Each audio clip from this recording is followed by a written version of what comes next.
வணக்கம். கடந்த சில வருடங்களாகவே பைபிளில் சில வார்த்தைகள், சில வசனங்கள், சில சம்பவங்கள் குறிப்பிட்ட சில வேதாகம மொழிபெயர்ப்புகளில் முற்றிலுமாக நீக்கப்பட்டிருக்கிறது.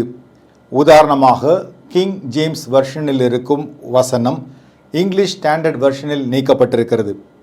இவ்வாறாக நீக்கப்பட்டிருப்பது ஆன்லைன் பைபிளில் மட்டுமல்லாமல் நம் கையில் இருக்கும் அச்சடிக்கப்பட்ட பைபிள்களிலும் நீக்கப்பட்டிருப்பது பலருக்கு அதிர்ச்சியான தகவல்தான். வேதாகமத்தை பல விதங்களில் கலப்பு செய்திருக்கிறார்கள், மாற்றி இருக்கிறார்கள், குழப்பி இருக்கிறார்கள், பொய்க்கதைகளை புனைந்திருக்கிறார்கள், வஞ்சக கொள்கைகளை புகுத்தியிருக்கிறார்கள், சத்தியத்தை மறுதலிக்க செய்ய இப்படி பல முயற்சிகளை சிலர் செய்கிறார்கள் என்று மக்கள் குற்றம் சாட்டுகிறார்கள். இவ்வாறாக வேதாகமத்தை ஏன் திருத்துகிறார்கள்? யார் இவர்கள்? வேதாகமத்தை திருத்துவதால் அவர்களுக்கு என்ன லாபம்? கிறிஸ்தவர்களுக்கு என்ன நஷ்டம் என்று பல கேள்விகள் மக்களிடையே இருக்கத்தான் செய்கிறது. திருத்தப்படும் வேதாகமம் என்ற தலைப்பில் இந்த வார செய்தி தொகுப்பை பார்க்கலாம். 4 விதங்களில் பரிசுத்த வேதாகமத்தை கலப்பு செய்திருக்கிறார்கள். நம்பர் 1, ஒரு வசனத்தில் குறிப்பிட்ட சில வார்த்தைகள் நீக்கப்பட்டிருக்கின்றன. நம்பர் 2, ஒரு வசனமே நீக்கப்பட்டிருக்கிறது. நம்பர் 3, குறிப்பிட்ட சில சம்பவங்களையே நீக்கி இருக்கிறார்கள். நம்பர் 4, சத்தியத்தை மறுதலிக்க பண்ணும் புதிய வேதத்தையே உருவாக்குகிறார்கள். இவற்றை நாம் ஒவ்வொன்றாய் பார்க்கலாம். நான் ஏற்கனவே சொன்னது போல ஆங்கில வேதாகமத்தில் கிங் ஜேம்ஸ் வெர்ஷனில் இருக்கும் ஒரு வார்த்தை, ஒரு வசனம் அல்லது ஒரு சம்பவம் இங்கிலீஷ் ஸ்டாண்டர்ட் வெர்ஷனில் நீக்கப்பட்டிருக்கிறது. இவ்வாறாக நீக்கப்பட்டிருப்பது ஆன்லைன் பைபிளில் மட்டுமல்லாமல் நம் கையில் இருக்கும் அச்சடிக்கப்பட்ட பைபிளிலும் நீக்கப்பட்டிருக்கிறது என்பதை நினைவில் வைத்துக்கொண்டு கீழ்வரும் வசனங்களை ஒப்பிட்டு பார்க்கலாம். நம்பர் 1, ஒரு வசனத்தில் குறிப்பிட்ட சில வார்த்தைகள் நீக்கப்பட்டிருக்கின்றன. உதாரணமாக Matthew 6:13, for yours is the kingdom and the power and the glory for ever amen என்ற வார்த்தைகள் நீக்கப்பட்டிருக்கின்றன. Luke 4:4, by every word of God என்ற வார்த்தைகள் நீக்கப்பட்டிருக்கின்றன. கொலோசியன்ஸ் 1:14, த்ரூ ஹிஸ் பிளட் என்ற வார்த்தை நீக்கப்பட்டிருக்கின்றன. அப்படியானால் தேவனுடைய ராஜ்யம், தேவனுடைய மகிமை, தேவனுடைய வல்லமை, தேவனுடைய வார்த்தை, இயேசுவின் இரத்தம் ஆகிய முக்கியமான விஷயங்கள் ESV பைபிளிலிருந்து நீக்கப்பட்டிருக்கின்றன. இதில் ஒரு விஷயம் நீங்கள் கவனிக்கணும். இது எல்லாமே ஆங்கில வேதாகமத்தில் ESV என்ற வெர்ஷன்லேருந்து தான் நீக்கி இருக்கிறாங்க. தமிழ் பைபிள்லேருந்து இன்னும் நீக்கப்படலை. அது ஞாபகத்தில் வச்சுட்டு நம்ம தொடர்ந்து பார்க்கலாம். நம்பர் 2, ஒரு வசனமே நீக்கப்பட்டிருக்கிறது. உதாரணமாக Matthew 17:21, Matthew 18:11, Mark 7:16, Mark 9:44 and 46, Mark 11:26, Mark 15:28, Luke 17:36, John 5:4, Acts 8:37, Acts 15:34, Acts 24:7, Acts 28:29, Romans 16:24. பாருங்கள் எவ்வளோ வசனம்.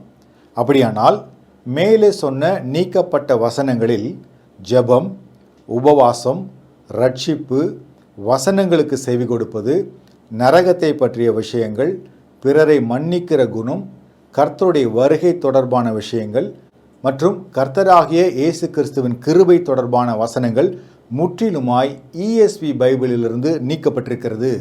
நம்பர் 3, ஒரு குறிப்பிட்ட சம்பவத்தையே நீக்க வாய்ப்பு இருக்கிறது. உதாரணமாக மார்க் 16:9-20, அதே போல் ஜான் 7:53, ஜான் 8:1-11. ஏனென்றால் ஆரம்ப கட்ட வேத பதிப்புகளில் இந்த சம்பவங்கள் இடம்பெறவில்லை. ஆனால் பின்பு வந்த வேத பதிப்புகளில் இந்த சம்பவங்கள் இணைக்கப்பட்டிருப்பதாக சில வேத பண்டிதர்கள் கருதுகிறார்கள். எனவே சில குறிப்பிட்ட ஆங்கில பைபிளில் இந்த சம்பவங்களை பிராக்கெட் மூலம் கோடிட்டு காட்டியிருக்கிறார்கள். இனி வரும் காலங்களில் இந்த சம்பவங்கள் முற்றிலுமாய் நீக்கப்பட வாய்ப்பு இருப்பதாகவும் சிலர் கருதுகிறார்கள்.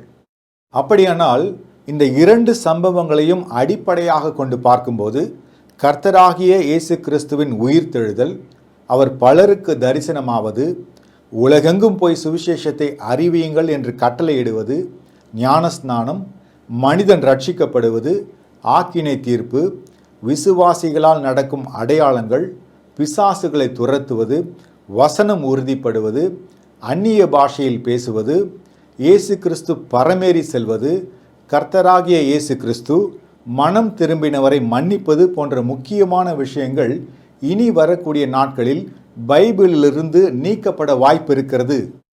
4வதாக வேதாகமத்தையே மாற்றி எழுதுவது. சீனா சில ஆண்டுகளுக்கு முன் பைபிளை மீண்டும் எழுதும் திட்டத்தை தொடங்கியது. இந்த பைபிள் கம்யூனிஸ்ட் கட்சியின் கருத்துக்களுக்கு பொருந்தும் வகையில் உருவாக்கப்படுவதாக சிலர் கூறுகிறார்கள். இந்த மொழிபெயர்ப்பில் ஆண்டவராகிய இயேசு கிறிஸ்து கூறிய வார்த்தைகள் மற்றும் உவமைகள் எல்லாம் மாற்றப்பட்டு அந்த நாட்டின் சட்டத்துக்கு உட்பட்டவாறே எழுதப்படும் என பலர் சந்தேகிக்கிறார்கள். உதாரணமாக யோவான் 7:53, யோவான் 8:1-11 வரை. விபச்சாரத்திலே கண்டுபிடிக்கப்பட்ட ஒரு ஸ்திரியை ஆண்டவராகிய கர்த்தர் மன்னிக்கிறார். ஆனால் சீனாவில் வெளியிடப்பட்ட ஒரு பாட புத்தகத்தில் இதே சம்பவத்தை அவர்கள் முற்றிலுமாக மாற்றி விபச்சாரத்தில் கண்டுபிடிக்கப்பட்ட ஸ்திரியை ஆண்டவராகிய கர்த்தர் மன்னிக்காமல், நானும் பாவிதான், எனவே நானே உன்னை கல்லெறிந்து கொள்கிறேன் என்று கூறுவதாக அமைந்திருக்கிறது. அப்படியானால் இந்த பாட புத்தகத்தில் வந்தபடியே இவர்களால் உருவாக்கப்படும் புதிய பைபிளிலும் இந்த சம்பவம் இடம்பெற்று ஆண்டவராகிய கர்த்தரை தவறாக சித்தரிக்கும். இந்த பைபிளே அதிகாரப்பூர்வமாக நாட்டின் தேவாலயங்களில் பயன்படுத்தப்படும் என்பது வேதனைக்குரியது. இவ்வாறாக வேதாகமத்தில் கலப்பு, மாற்று, குழப்பம், பொய், வஞ்சக கொள்கைகள், சத்தியத்தை மறுதலிக்க செய்வது என பல்வேறு காரியங்களை செய்ய இவர்கள் பல காரணங்களை சொன்னாலும் அதை நம்புவதற்கு மக்கள் தயாராக இல்லை என்பதுதான் ஆணித்தரமான உண்மை. மீண்டும் வேறொரு செய்தியுடன் அடுத்த பதிவில் சந்திக்கிறேன். வணக்கம்.